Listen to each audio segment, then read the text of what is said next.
Susan Kihika, do hereby swear that I shall always truly and diligently serve the people and the Republic of Kenya in the office of the Governor of Nakuru County.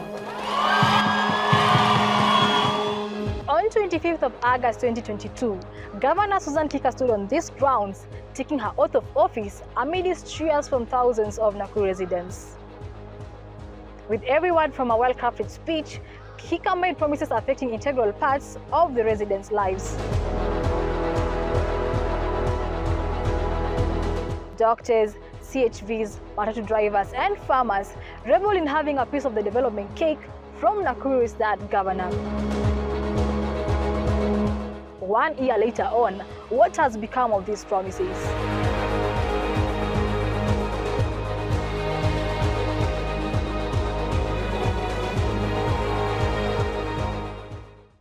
Simon Asieku is a business leader in Nakuru County. According to him, Governor Kihika is working hard to ensure the promises she made to the people of Nakuru are fulfilled. At least rate her as somebody who has performed, because I can see that in the first 5 years it was about the startup of the devolution. Then Lee Kenyanjui continued with the devolution process, but for her, I can credit her very well, because when she came to office, she did not abandon the previous project. She continued the projects which were in place, like the Afra Stadium, the Treasury Building, the Governor's Office, and so many other projects all over the county. So what I can say is that she's a governor who is very keen to ensure that money is never lost. Because we have seen cases in other counties where governors came in and they abandoned the projects which were being done by the previous governors. But for her, she has continued with the same project and even initiated other projects which have been helpful even to the common man. Out of 1 to 10, I can give, because of the slight challenges in composition of the executive and the late disbursement of funds and this, I can put it 6 out of 10. 6 out of 10. At least she has scored fairly well. Paul Munyalo, however, holds a different view. To him, Kihika has been all talks with no work to show for it. Naweza nikasema bado hatujaona Governor Susan Kihika akianza kazi yake kama venye alijishasha sana wakati wa campaigns. Kwa hivyo bado tunaona bado wako honeymoon, lakini tunajua iko miaka 4, labda tumpe muda tuone kama atachapa kazi ama atakuwa below average. Kulingana na hiyo mambo ya stalled projects, mimi nadhani hiyo ni njia moja ya kutafuta umaarufu, because kila mwananchi wa hapa Nakuru town aliona miradi yenye the previous regime iliacha ikiendelea. Hakuna mradi yoyote yenye ilikuwa imesimama. Niliona hata kwa vyombo vya habari akisema Afra Stadium ilikuwa imesimama, na hadi mwezi wa 6 before elections the former governor alikuwa anakagua hiyo mradi ya Afra Stadium na ilikuwa on progress ikiendelea kufanya. Kwa hivyo ni njia tu ya kutafuta umaarufu na kuonyeshana ni kama kuna project mpya ameanza. Watu wa Nakuru wanangojea kuona project ambayo ameanza from zero mpaka amalize, na so far hatujaona yoyote. Tunakumbuka former governor Kinuthia Mbugua aliweza kutengeneza hii town, Okas wakapelekwa kwa Okas complex, ikakuwa hata wapita njia wanaweza akapita mzuri. Former governor Lee Kenyanjui aliacha project PGH Afra, akasukuma mpaka airport ikaanza kujengwa.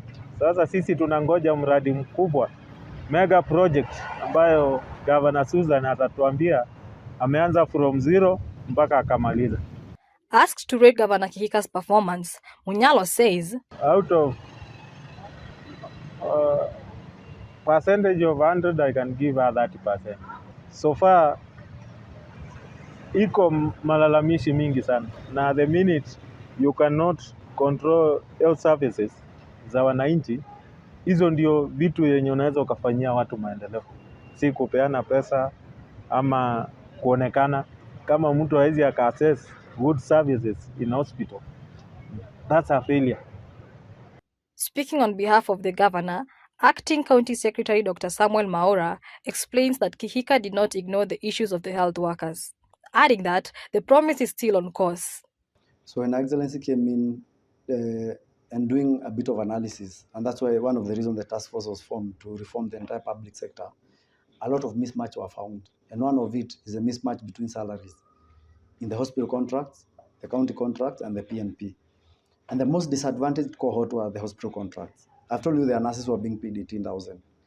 And therefore, because all these are employees, there was need to bring fairness to the most vulnerable first. And that's why that activity was done. And that harmonization, majority of these employees got a salary increment, even if they're still on contract. Because all those nurses who are being paid 18,000, 30,000, all of them are now earning 50,000. Majority were earning 40 and 30,000. So you can see now there has been a bit of fairness, not a bit, a lot of fairness towards making sure there's a salary increment. And therefore, even before you talk about converting the rest to one county contract, these were the most vulnerable group. The employment had been done illegal. The salaries were not regulated. The other thing is budget shortfalls, because even confirming these people, there's a budget that is needed for that. So like I've demonstrated, the budget was first to bring fairness to the most vulnerable. So this financial year, there has been allocated a budget to confirm those who on contract, permanent and pensionable.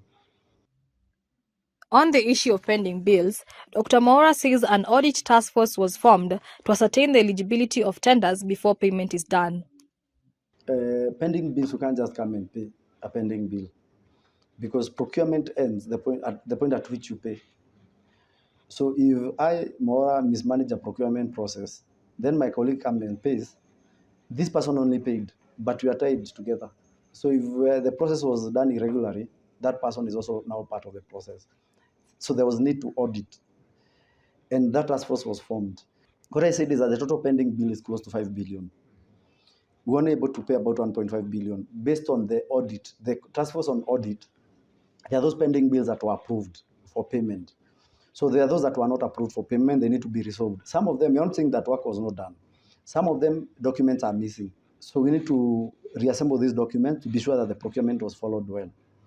Some of them, we need to verify value for money, the quality of work. So after the initial work of the initial pending bill committee, this task has been given to every CEC. And if you go to the performance contract of all the CECs, it is entrenched there. So that all the pending bills that were found to be ineligible, they expected now to make sure that they resolve the ineligibility this way. Within the department, they assemble all the documents. For example, a voucher, maybe an invoice fell out. They reassemble all these documents. They forward to the pending bill task force. There's a standing committee now. So that this team can now verify the quality of work, the process, and all that, so that the payment can be done.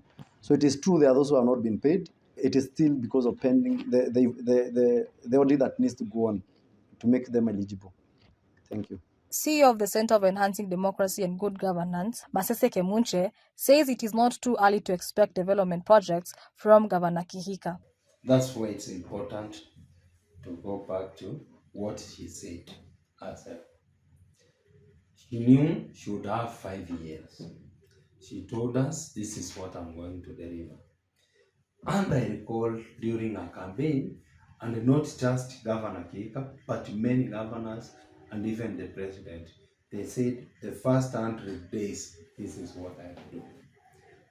Yeah, the first year, this is what I do. So it can never be too early to assess based on what she said she would deliver.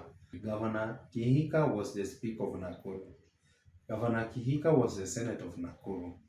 She knew the problem of Nakuru in all their manifestations.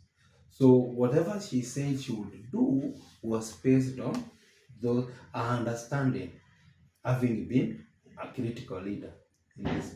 So it cannot be guesswork.